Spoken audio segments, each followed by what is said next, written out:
ये जो हमारे राहुल गांधी जी का जो एक विजन है संविधान बचाओ अभियान जो चल रहा है पूरा देशव्यापी, आज उसी मुद्दे पे उसी को आगे रखते हुए हमारा एक बड़ा अभियान चल रहा है, जिसमें हमारे सारे department SC ST OBC minority सब मिलके हम लोग एक अभियान चला रहे हैं जो संविधान को बचाने के लिए, जो बीजेपी ने एक स्ट्रेटजी बनाया था, उनका जो एक विज़न था इलेक्शन से पहले कि अगर उनका बहुमत 300 से ज़्यादा उनका अगर सीट आते तो वो संविधान को बदलते, उसी को बीजेपी को एक्सपोज करने के लिए और संविधान को बचाने के लिए आज हम आए हैं।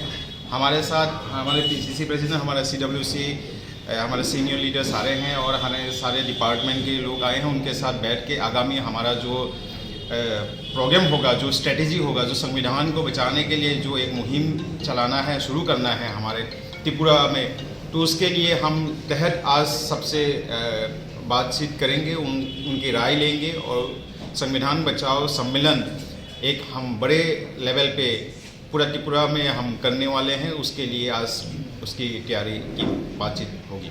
सर, आपका शुभ नाम और मेरा नाम सुब्रत बोरा, मैं AICC नेशनल कोऑर्डिनेटर हूँ OBC डिपार्टमेंट से। শোনো শোনো ভোজন রসিক, শোনো মন দিয়া, ঝাঁঝের স্বাদে রান্না করো লং তরাই দিয়া। ইলিশ সর্ষে পোস্ত বাটা যেমন ইচ্ছে নাও, মালাই চিংড়ি মাংস কষা চেটে পুটে খাও, আহা চেটে পুটে খাও, আহা চেটে পুটে খাও। লং তরাই কাচ্চি ঘানির সর্ষে তেলে টেস্ট, যে খাবে সেই বলবে লং তরাই বেশ। লং তরাই সর্ষের তেল, ঝাঁঝে স্বাদে তোমাকে চাই। আহা লং তরাই বেশ, আহা লং তরাই বেশ।